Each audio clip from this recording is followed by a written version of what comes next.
Tell me about what we've looked at so far in Joshua. Let's kind of catch ourselves up. Where are we? Anybody? We read down into chapter 2, verse 14. Read about the lady in Jericho. What was her name? Rahab. What was her occupation? Harlot. What was her faith? It was in God. Her faith was in God. And so for that reason, she hid the spies. Imagine that. Who did James liken Rahab to with regard to her faith? You remember? Abraham. Abraham. So from the Jewish perspective, you got your father Abraham way up here, and you would think from the Jewish perspective, the secular Jewish perspective, not the spiritual Jewish perspective that God would have, but they would have put Rahab, way down here. Or maybe it's the opposite, right hand over here and left hand way down. But James brings them both to the top and together because they are both justified by their works that was out of their faith. Now, chapter 2, verse 15. Anybody got any questions or comments, any observations to make before we get into the new part of the text tonight? Nothing. All right. I need a reader for 2, 15 to 24. All right, PJ. And then after that, let's go. No, let's just go to 24 for now. 15 to 24. PJ?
All right. Thank you, PJ.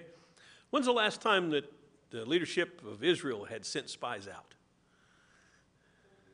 40 years prior to this. It didn't turn out very well. What are the names of the two guys that Joshua sends out this time? Spy number 1 and spy number 2.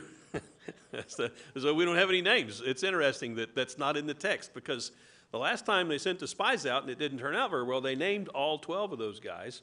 And we sort of talked about the fact that we typically only remember 2 of them, Joshua and Caleb. But these 2 guys are not even named. Who is named? Rahab is named, the one who saved them. Now, what moral question is likely to come up in a discussion about Rahab and the spies and all that? What moral question is likely to pop up that people will want to know, well, how about that? Anybody? Well, there's a moral question I hadn't even thought about. Okay, there's another question that's close. Boy, these are good. You see, I hadn't even thought about those. What's that? How can a harlot be godly? Okay. Yeah, that's another good one. Man, I see. I didn't even know I was going to stir up so many good ideas and good possibilities and good questions. She lied. That's the one. Now, see, I didn't feed her that. Even though she's the secretary, I didn't feed her that line. She told a lie. And it's interesting, yeah, they do go to the harlot's house, but I imagine if two strangers come into town, where's one place they're going to go where nobody's going to ask any questions? Probably where the harlots are. Okay, yeah, that makes sense. In a society like that, it probably would have made great sense for them to do that. Why didn't God use a righteous person?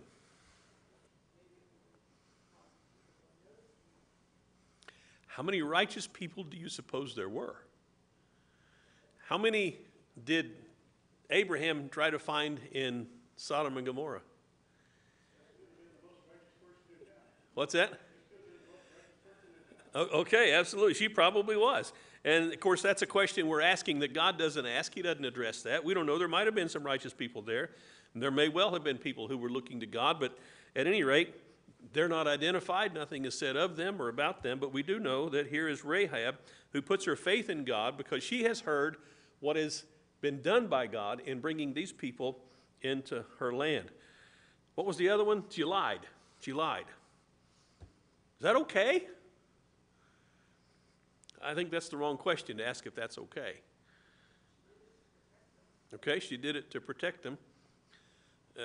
Just for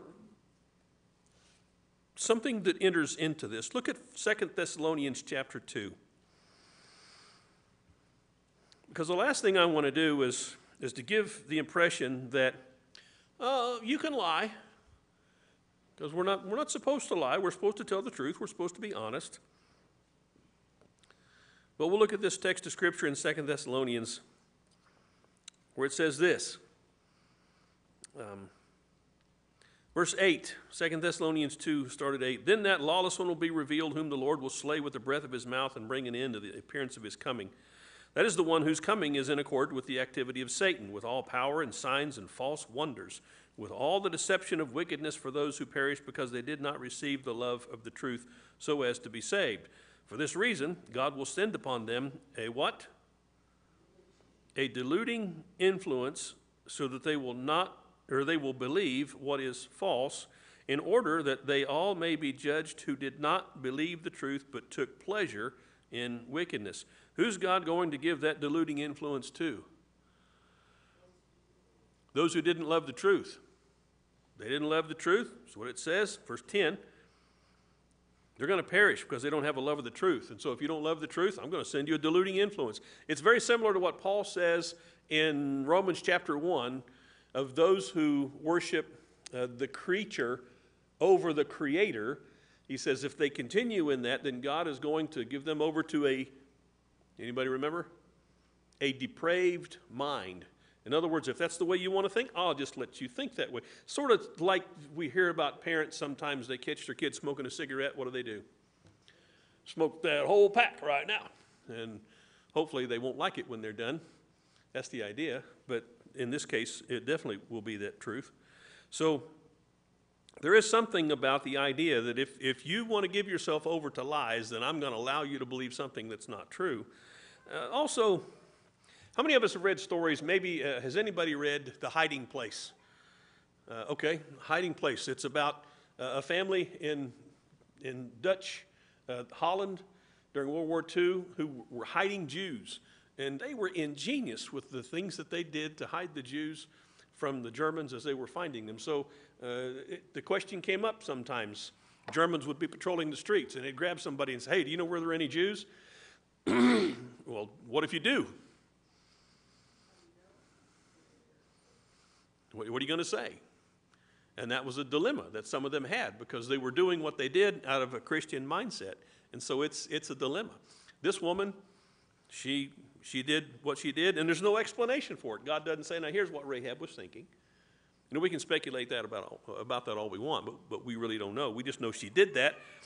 It worked out to save the spies, and everything turned out the way it was supposed to.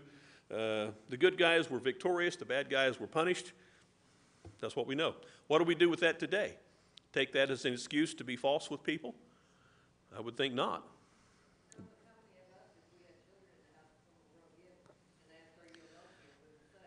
Right. No, I got my little innocent baby down the hall there. If you want to do horrible things with them, no. Yeah. You have a gun in your hand? Yeah, I do. And I'm going to blast you as soon as I pull it out. You know, you get the old finger in the pocket trick. You know, just hope you don't have a hole in your pocket so your barrel doesn't stick through. Anyway, so I just wanted to bring that particular passage of Scripture and talk about that a little bit. So if it ever comes up in a discussion, hey, what about Rahab? She lied. I have to say nothing of the fact she was a harlot, but she was a woman of faith. She wasn't a Jew, didn't matter. It's like some people say today, well, if you're not a Christian, you can do whatever you can. Well, no, that's not the way it works. Righteousness is righteousness, whoever you are. So, all right, so she's got a plan for them to save her. What is the plan? Or they've got a plan for her to save her family. What's the plan?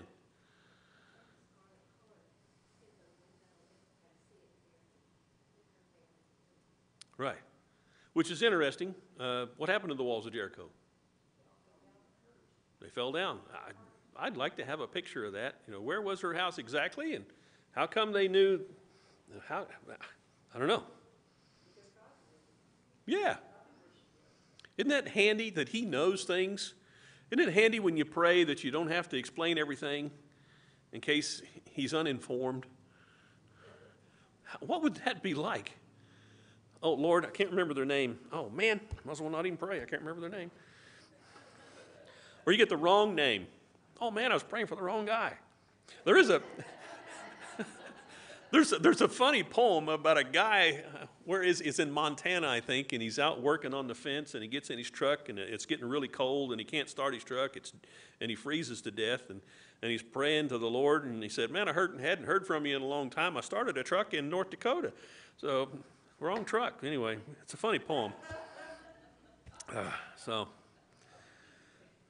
here she's got this plan now from them.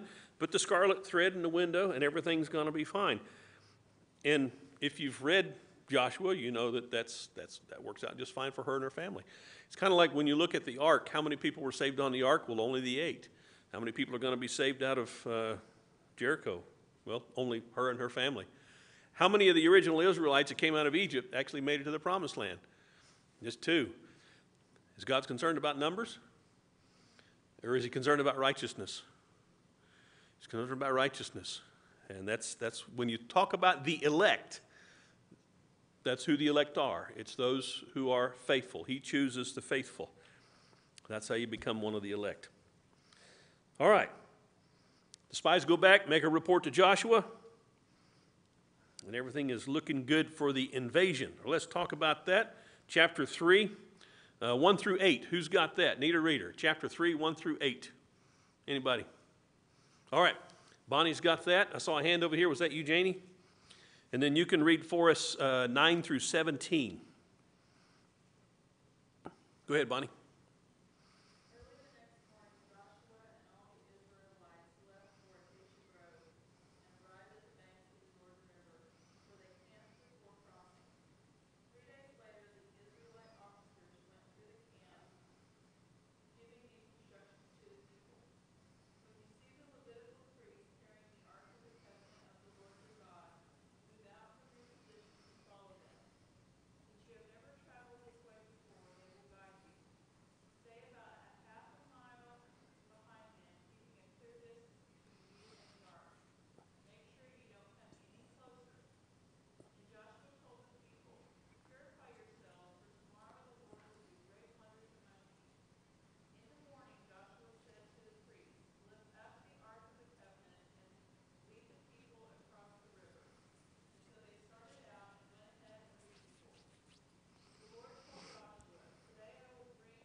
What side of the river are they on right now? They're on the east side. They're going to cross over to the west. And so they're camped over on the east side right there at the Jordan River where they're going to cross for about 3 days. What do the leaders do? They go through the camp. Not those leaders, not the Levitical priests, the other leaders. It says, they commanded the people, saying, when you see the Ark of the Covenant. How far back are they supposed to be from the Ark of the Covenant? There's a little placard on the back of the Ark that says, stay back. Half a mile. Seen that on dump trucks and things. Stay back 500 feet, whatever. 2,000 cubits is what's here. That works out to be about half a mile. So there must have been pretty good visibility. Not too many hills, mountains, trees. Must have been good visibility, so they knew somehow to stay back half a mile. And what was the message? Why did they tell them to follow the ark? Hadn't been this way before for the last 40 years. They've been there in the wilderness of Zin, and now they're going someplace new. That had to be some exciting news after 40 years. Verse 5, what's Joshua tell them to do? Wash themselves. What other words are there in that text? Consecrate. What does that mean to consecrate?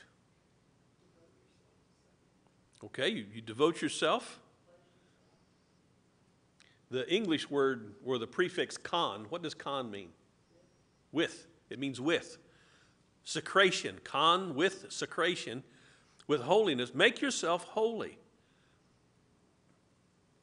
Now we would typically think, maybe I should say it, I would typically think, you're either holy or you're not. So either these people are holy or they're not. Okay, so if somebody tells me, a holy person or you, a holy person, to consecrate yourself for a specific purpose, what do you think that means? You better focus on holiness. It's sort of like the Lord's Supper. Are we holy when we come into the building? When we're listening to announcements, are we holy? When we sing, but when are we really supposed to focus? See, there's a holiness around that supper that the rest of the assembly, the rest of our practices don't quite have. That's special. And so we consecrate ourselves. We bring ourselves to a point where we put everything else out of our mind. What was one of the requirements for the Passover? What did the Israelites have to do? Get all of the yeast out of the house. Nothing that's been affected by yeast could be in the house. Not stowed away in the pantry in a nice Ziploc baggie, but had to be out of the house. Purge out the old leaven. That's the message for the Passover. This is a similar thing. Why in the world would the people need to do that? Why would we need to do that? Why do it for the Lord's Supper? Okay, we're told to. Is there any practical aspect of it? Why do we have monuments all across the country to things that happened in history? Okay, we don't want to forget. We think it's important to remember those things. How do you behave when you go to one of those places? You should be respectful. I'm sure I've told you about Bedford. We lived there for 6 years. Bedford was famous, little town in Virginia, when we were there, about 6,000 population. More young men per capita died in the D-Day invasion from Bedford, Virginia than any other town in America. It was a total of 21. 19 died the first day. 2 more died from their wounds within the next couple of days. But they had received those wounds on the D-Day invasion. And so they decided, well, let's go to Bedford. Let's build a memorial to the D-Day invasion. When you go there, anybody ever been to Arlington Cemetery? Any cemetery, really. Not just Arlington, not just a military or a history, but you go to any cemetery, we understand there's a way to behave. You step over graves, You shouldn't even step over graves. You certainly don't step on them. But today, it's frustrating as a preacher going to cemeteries. You can't tell where, are they buried at this side of the headstone or that side of the headstone? I don't know. And that's a problem for me because I was raised to be respectful in a cemetery. You never step on a grave or over a grave, and now you don't know where people buried. So this is all about thinking, getting your mind straight, getting your heart straight. What's the greatest commandment? Love God with all your heart. Is your mind involved? Love God with all your mind. That was a problem before. People lost their minds. The spies went in, and they said, man, 10 of them, we can't do this. The cities are too big, giant people. It's impossible. And the people lost their minds. They lost their faith. And so now Joshua is saying, you consecrate yourself. You commit yourself to this holiness. We're about to go into the promised land where our parents didn't go because they were faithless. So that's what they're doing. How do they go? They follow the ark. How did that work out? What time of the year was this? Flood time. And the river was at flood stage. And he said, you tell those priests, you get that ark going, you get a half mile in front of the people, and you step into the river. And what's going to happen when you step in the river? And that's what happened, according to the text. According to the text, that is exactly what happened. And so they went across on dry ground. 12 men. What's that all about? Okay. Pick a man from each tribe. We're going to find out what's going to happen with them. Unless you cheated and you read ahead. So we'll allow that. All right, chapter 4. Let's go 1 to 7. Who wants 1 to 7 in chapter 4? All right. And then 8 to 14. 8 to 14. All right. Rich. Becca.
Very good.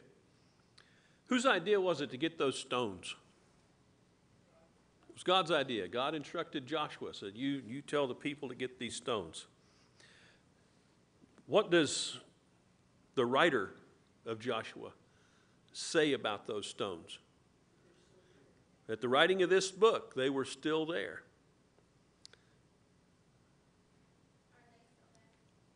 I doubt they're still there now.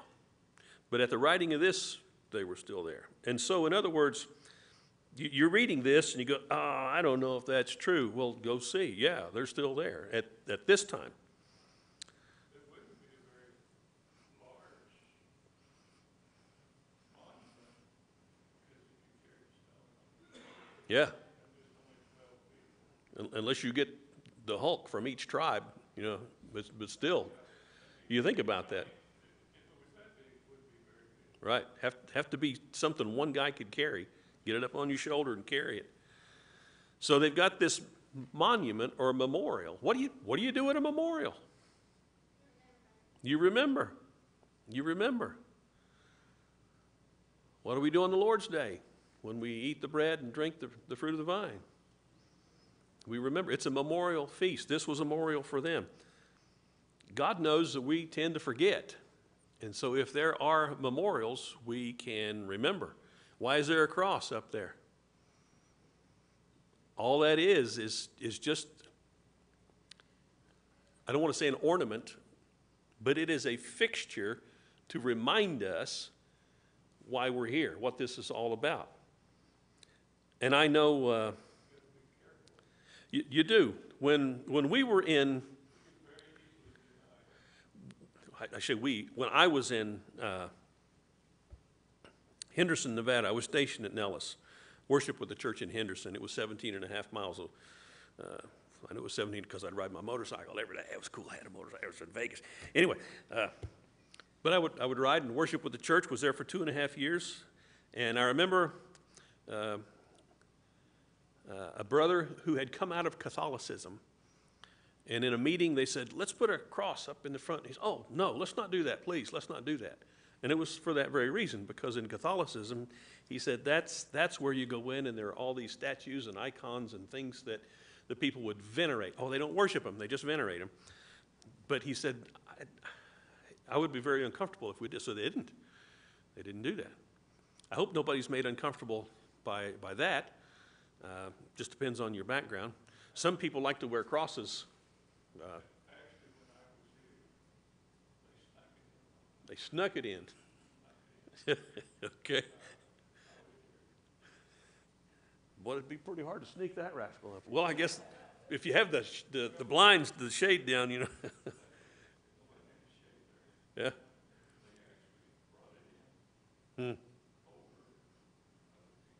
Wow. Well, I hope all that, any hard feelings are past now.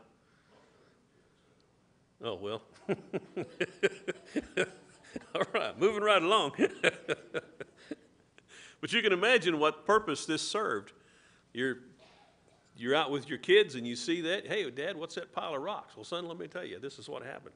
This is the place where this happened. And we need to be reminding our children constantly about things in history that point them back to God and to their heritage and the legacy that we enjoy today. Anything that's right, anything that's good, we can point them to these things, especially in the scriptures that God has done for us, but we can also point them to, well, the memorial at Bedford, because we benefit from the sacrifices those young men made. Go to Washington, D.C., take your kids to D.C. and see the memorials that are there. Learn the story of that flag that the Marines are sticking in the ground on Mount Suribachi. Go to the Vietnam Memorial and look at the names and tell them the number of the names and how those names are organized and why they are put down the way they are. And you can go and find whatever day your loved one died. You can find that day in the order of who died on that day. Go to the Korean War Memorial. Go to the Jefferson Memorial and read the scriptures that are chiseled in stone until someday the secular folks in the ACLU decides we're going to polish that over. Go and show your children the heritage from God that this nation has, and not so that they will venerate and worship the nation, but so that they will appreciate the benefits that they have. To me, it's the same thing. If you're born in a family where your mom and dad are Christian, thank God. Thank God. You've got a blessing that so many people in the world go without. If you're born in a nation whose roots are in the Word of God, thank God. Because there are a lot of nations that don't have that heritage. And that heritage is something that God is taking steps here to keep passing on so that there will be memorials as to what's happened, and this can be a legacy that can be passed on. Verse 14 is key. Yes, Larry?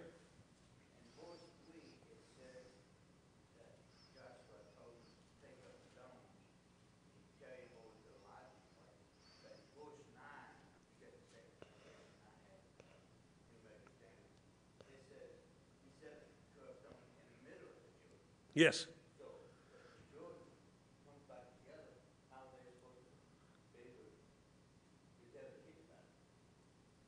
Oh, no, they got the stones from the middle of the Jordan. They didn't stack them in the middle. They took them from the middle.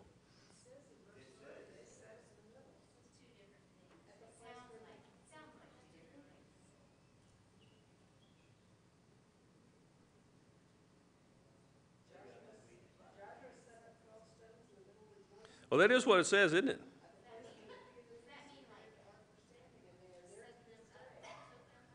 I can't tell you how many times I've read this, and I've never read it like that before.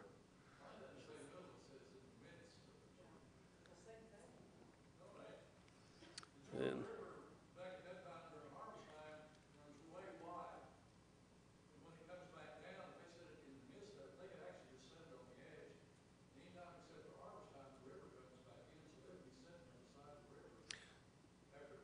okay, look at verse 8. Is this what you were talking about, Carrie? There's two things going on here. Verse 8 says, "Thus the sons of Israel did as Joshua commanded and took up 12 stones from the middle of the Jordan, just as the Lord spoke to Joshua, according to the number of the tribes of the sons of Israel. And they carried them over with them to the lodging place and put them down there. Then Joshua set up 12 stones in the middle of the Jordan at the place where the feet of the priests who carried the Ark of the Covenant were standing, and they were there to this day." Okay. Yeah, must be. And how in the world, after 50 years of reading the Bible, have I not seen verse 9 before? Well, if they were standing where they first, the priests were, at the beginning, does it say, when their feet first get in that water, then all of a sudden the water's going to go up. So that is in the midst of, if it's in the midst of it, that's where they're setting up the stones, and they're not going to be totally covered up. But they are going to be where the priests were standing when they first got there. Is that what it says? It says where the priests were standing. So it is kind of in the water a bit. Yeah, that's what it sounds like. They're two different. Joshua did 12, and then the other guys each did 1. Okay, this is your assignment for next week. This is my assignment for next week. Really? That's a wake-up call. I wouldn't think so, and I wouldn't think God would want them to, because perhaps you've thought of the same thing. Why don't we have a piece of the ark? Because everybody's looking for the ark. Why not the Ark of the Covenant? Where's the Ark of the Covenant? I know, it's in a warehouse someplace, in a box where they took it from the Nazis. Yeah. Now, if you go to Vatican Square in Rome, I know for a fact you can buy a piece of the cross, and it just keeps multiplying. So they've been selling pieces of the cross for hundreds of years. What did the Israelites do with the snake, the bronze snake that God had Moses make? What did they eventually wind up doing with that? They pulled that thing out of storage and they began to worship it as a god. They called it Nehushtan. That was the snake that God had Moses to make to save them from the snake bite when they had sinned, and then they take that very thing and they make it into an idol. So it's no surprise to me that there are no legitimate artifacts from Jesus or from the apostles. Now, I will say it was in a Greek Orthodox church in Denver, and they had a cloth on the altar, they would call it, where they served communion, and it had in it replicas of some bones of St. Andrew. They weren't the bones. They'd found what they thought were the bones of St. Andrew. They had like a couple of ankle bones and a leg bone, and so they made molds of those and filled them with plastic, and they made plastic replicas of the bones. That's the kind of thing human beings do with stuff like that. And if you go to St. Joseph's in Montreal, what's going to be in the middle of St. Joseph's? that he died, and they took his heart out, and they put it in a box. And, okay, see, I don't think that's anything that Jesus was about. Jesus we don't even know what he wore, except that it was a nice garment that was seamless, because they didn't tear it. They gambled over it, which fulfilled the scripture from the Psalms. Anyway, so no, I don't think there's any way to figure out where those stones are or to find them. They can't find Moses' grave? Neither. No.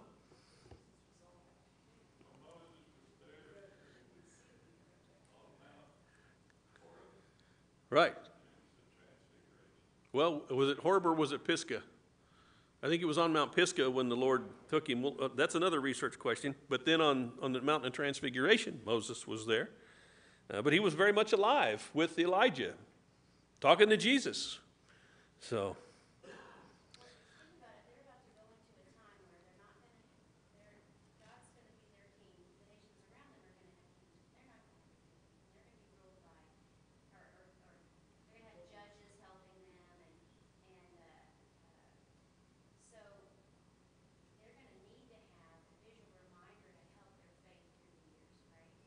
It would make sense to see it like that.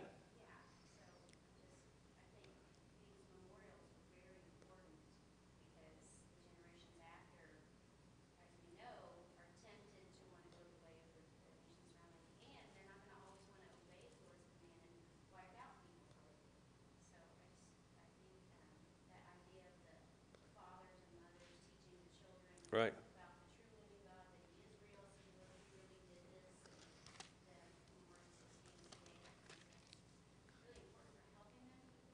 Right. Which goes right back to chapter 1, where he says, verse 7, be strong and very courageous. Be careful to do according to all the law which Moses, my servant, commanded you. Do not turn from it to the right or to the left, so that you may have success wherever you go. Courage, as we talked about a couple nights back or a couple of Wednesdays back, you would obviously need if you're going into battle with the Canaanites. But this courage is not about combat. This courage is about obedience. Be brave enough to do what I told you. You ever been afraid to do what you know is right? Because you said, well, I'm going to lose something. I'm going to lose popularity if I do what's right. I'm going to lose finances if I do what's right. If I do the right thing, I'm going to lose getting to do what I want to do. You have to be courageous enough to do what is right. That's called faith. And when you do what's right, God always rewards. But if you don't see the reward immediately, you go, well, I don't know. Because the devil always puts his rewards right out front. Except it's not really a reward. It just looks like a reward. It's like sugar. It looks good. You ever get frustrated with restaurant desserts? Because they look so good in a picture, and then you order it, and you pay way too much for it, and you get it, and it's like, oh, man, just give me a Snickers. Why don't we do that? Why don't we just carry a Snickers when we go to a restaurant, and we know we're going to have something good for dessert? Now, there's an idea. I'm a genius. Yeah, I'm something. Courage.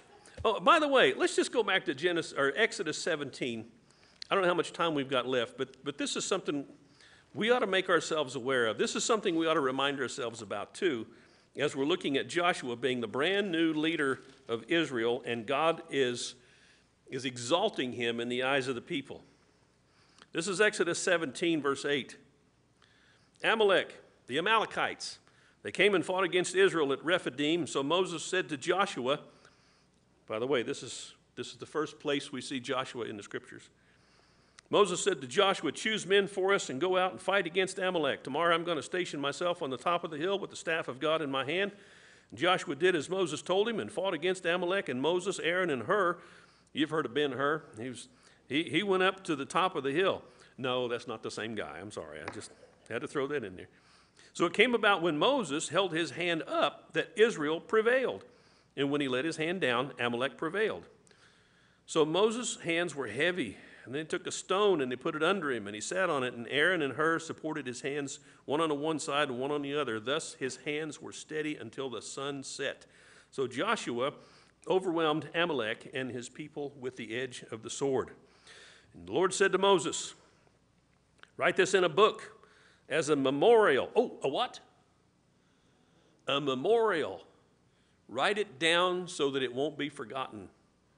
And that's why we're reading it today. Recite it to who? Recite it to Joshua, that I will utterly blot out the memory of Amalek from under heaven. Well, what did Joshua just do? He just blotted out the Amalekites with God's help. When was he successful? As long as Moses was obedient to hold that rod up. Even if Moses had to have help doing it, that rod had to be in the air. But while that rod was in the air, Joshua prevailed. He let his hand down, which he must have, because it says when he let his hand down, the Amalekites prevailed. So we got his hand back up. Keep your hands up. Do what the Lord says. Be courageous to do that. Moses built an altar. And what did he name it? Lord's my banner. Not a lot of talk about the flag lately. Whether or not people are going to stand up and salute the flag. Moses says, the Lord is my flag. The Lord is my banner. The Lord's the one I salute. The Lord will have war against Amalek from generation to generation. So this is Joshua, his history. There's a memorial about the first battle that we know of that he fought for Israel, and that kind of success came with Moses' obedience to God to keep that rod in the air. It's just interesting to see that little bit of history, and that it's written down as a memorial in a book. Observations, questions, comments? All right. Verse 14, put a star by that. On that day the Lord exalted Joshua in the sight of all Israel so that they revered him just as they had revered Moses all the days of his life. So, as Carrie mentioned a little bit ago, they didn't have a king like the other nations had kings. They had God. But God had appointed Joshua a leader. He wasn't the king. He was just their leader, as Moses had been the leader. These were the guys you went to when you had questions about the way things were going to be. And that's how Moses functioned. That's how Joshua is functioning. He's given them leadership, but he's not the king. God is their sovereign, if you will, and everything they do comes from him. But God, the sovereign, has exalted Joshua as a leader of the people. All right, so who wants to finish out chapter 4, verses 15 down to 24? Need a reader for finishing out chapter 4? Oh, I almost called on somebody throwing a coat around back there. All right, Bonnie or PJ? I'll let you arm wrestle for it. I think people will hear if, because you're farther in the back, we'll let Bonnie read. Well, I wasn't going to say that.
A better explanation of a memorial you won't find. And that's what's provided right here in the text. Now we might think, well, you don't have to do that. Everybody knows what a memorial's for. Well, maybe not. And maybe reading this about memorials will help us to appreciate the fact that we need more memorials for good things that take place. Can you imagine? I think it would be surreal to be witnessing water stacking up. There wouldn't be anything there visible to hold it back. Like when you go to the aquarium, I still think it's weird when you're in the aquarium and you're walking in that big tube and there's things swimming over top of you.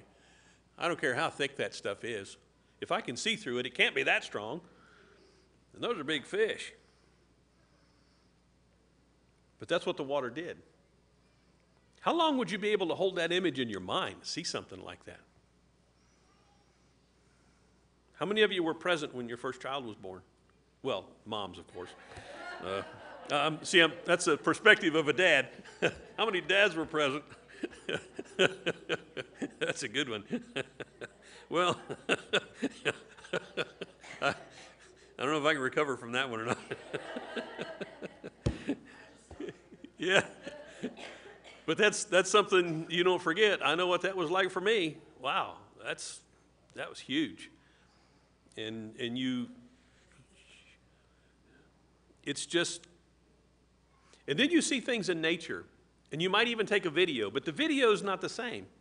The photograph is not the same, even with high definition.